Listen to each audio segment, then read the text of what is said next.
Viridian, The Green Guide, by Clouds. My head in the clouds not coming down. Read by Oak Shadow 5. Chapter 78. Promises. Summary. Katsuki continues his recovery and gets some visitors. Flowers? Really? Shota deadpanned. You do know they're just gonna die in a few days, right?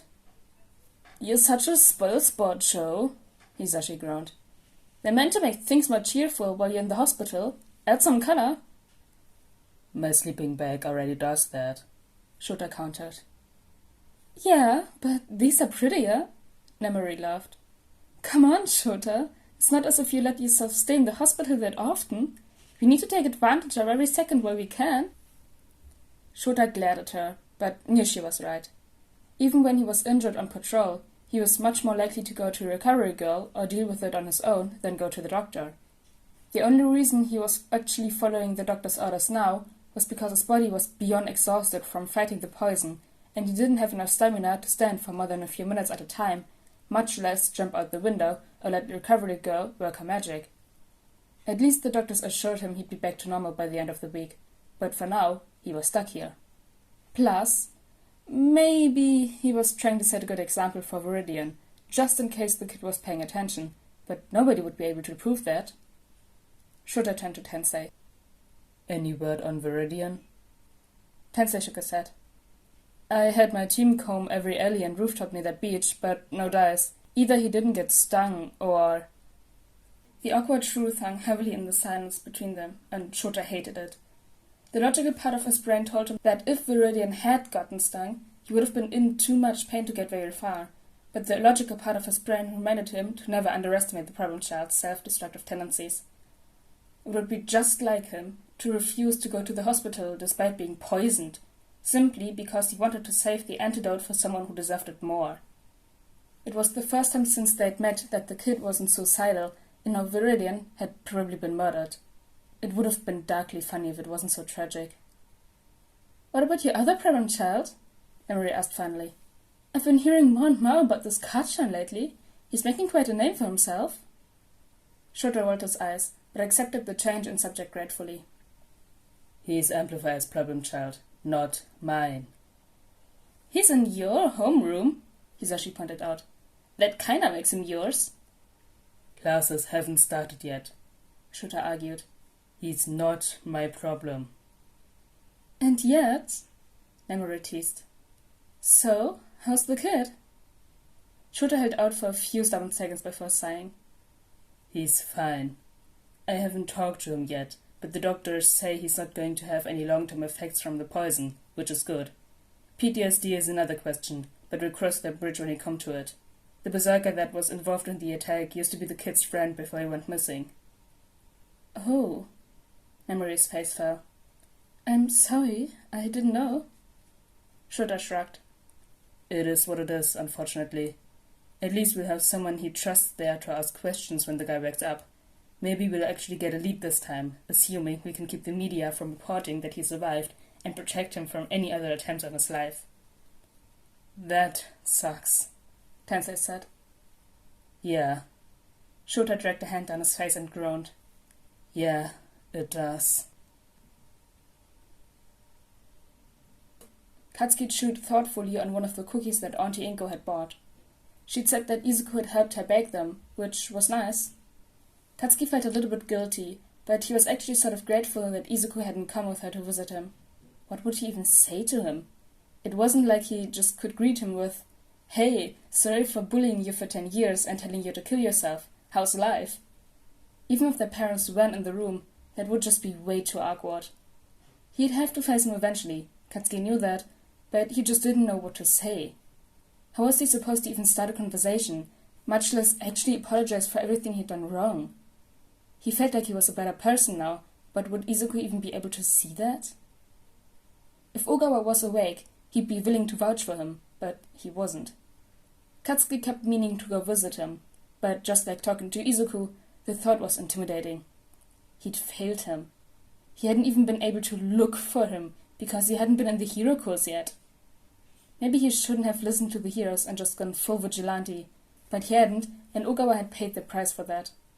Well, now that he was in the hero course, he wasn't going to be holding back anymore. There was a knock at the door, probably the doctor or one of the nurses coming to poke and prod him again, which Katsuki didn't want to deal with. He didn't really have a choice though, so the sooner he let them in, the sooner it would be over. "Come the fuck in. What's your language, brat?" his old hag yelled. "Come on in." Now that there wasn't the threat of his imminent death, his old hag actually trusted herself to be around the hospital without making a scene, or at least not one big enough to get her banned from visiting. His old man always came with, though, just to make sure nothing blew up. Katsuki was sure they'd already given his doctors a few grey hairs, and he'd only been there a day. The door opened slowly, and Tsukachi walked in, pushing Aizawa in a wheelchair. Despite everything, Katsuki couldn't help grinning at the sight. "Nice wheels, old man." Aizawa glared at him. "It's not too late to expel you." His dad looked between them in confusion. "I'm sorry, sir, but do you know Katsuki?" "The hobo's Aizawa," Katsuki explained. "He's gonna be my homeroom teacher at UA."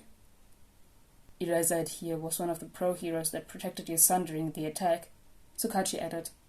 "I'm Tsukauchi, the lead detective in this case." "Thanks for saving the brat's life," his old hag butted in. "I know he's a pain in the ass, but we're glad you're willing to put up with him anyway." "And here I was thinking he picked up his language at school," Aizawa grumbled to himself, making Katsuki muffle a snort. "It's my job, ma'am. I'm not about to let one of my students die, not when I can do something about it." "Still, we're very grateful," his dad said. "This is the second time we've almost lost Katsuki in the last year, so having him here and safe is nothing short of a miracle for us." "Hey, I'm still here!" Katsuki yelled loudly. "Stop talking about me like I'm just some weakling who just needs to be saved. I'm gonna be a hero, or did you morons just forget that?" "Katsuki," his dad scolded. "You can't talk that way to heroes." "Actually, I'm pretty sure your son talks that way to everyone," Aizawa smirked. "In fact, I'm pretty sure he'd swear at All Might if given the opportunity." "All right, listen here, you hobo," Katsuki started, but Tsukauchi interrupted him. "We actually have a few questions for your son, if that's all right," he said calmly. "This is a difficult case, so we believe Karchan might be able to shed some light on it, due to some of the allies he's made in the underground, as well as his connection to the victim." His parents looked at each other hesitantly, but eventually the old hag nodded. "You all right with that, Katsuki?" "Anything to help find these bastards?" Katsuki answered quickly. "What do you want to know?" "First of all, did Ogawa try to attack you in any way?" Tsukachi asked. "No," Katsuki shook his head. "He was chasing me, but he wasn't trying to hurt me. I'm pretty sure he just wanted my help." Tsukachi noted something down in his notebook. "Do you know why? It would make more sense to seek out a hero if he wanted protection." Katsuki frowned. "He wasn't asking for protection, though. It was weird, but I don't think he was alone wherever those bastards were keeping him. He kept saying stuff about how the heroes wouldn't understand, but that I needed to help save him, whatever that meant. It sounded like he was talking about somebody else, not himself." "I came to the same conclusion," Eraserhead said. "It's likely he found you more trustworthy because of your friendship, or maybe because he thought your connections in the underground would help save the person he was talking about. It's hard to tell based only on what he said during the fight." "Frustrating is what it is," Katsuki growled. "I promised myself that I'd save him, and then I didn't. And now he wants me to save someone else, and I can't even do that because I don't know what I'm looking for, and he can't tell me because he's in a coma. It fucking sucks." His old man reached out to him sympathetically. "Katsuki." Katsuki smacked his hand away. "Save it. I'm just gonna have to work extra hard at UA so I can keep my promise. Got it?" Tsukachi nodded in understanding. "We're looking forward to it. Just reach out if you encounter any information that might be relevant to the case. Other than that, I believe that's all the questions we have at the moment. Anything else relating to the investigation can wait until after you've recovered." Katsuki huffed and settled back against his pillows. "Whatever." There was an awkward silence, and Katsuki knew that Eraser was staring at him, but he refused to acknowledge it. Finally, Aizawa sighed. "Have you gone to see him yet?" Katsuki didn't look up. "No. What's the point anyway? It's not like he'll even know I'm there. Actually, there is some evidence that coma patients are at least passingly aware of what's happening outside, Tsukachi explained. Consistent exposure to familiar voices, especially, can make a big difference in someone's recovery. Katsuki hesitated for another moment before giving in. Fucking fine! But you're coming too, you dumb hobo! Aizawa just grinned.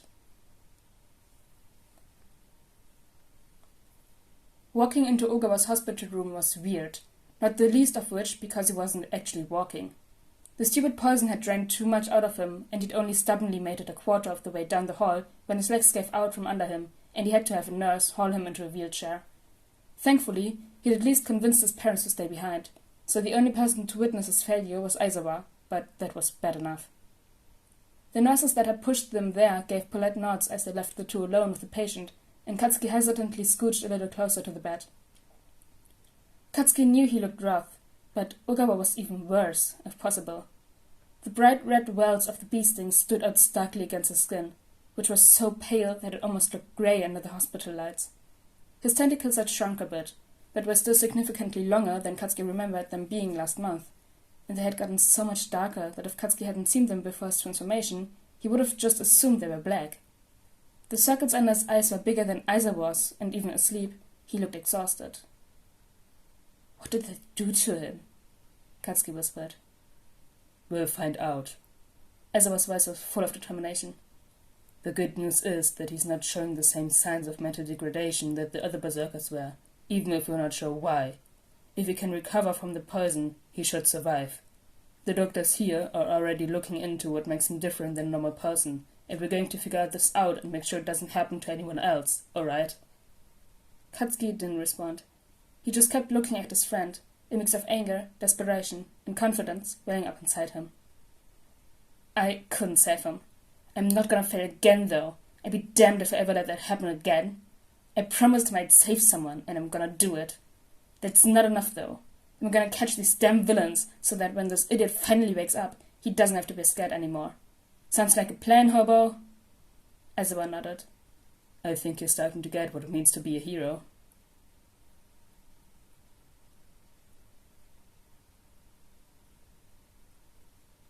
Oh, that last sentence from Aizawa.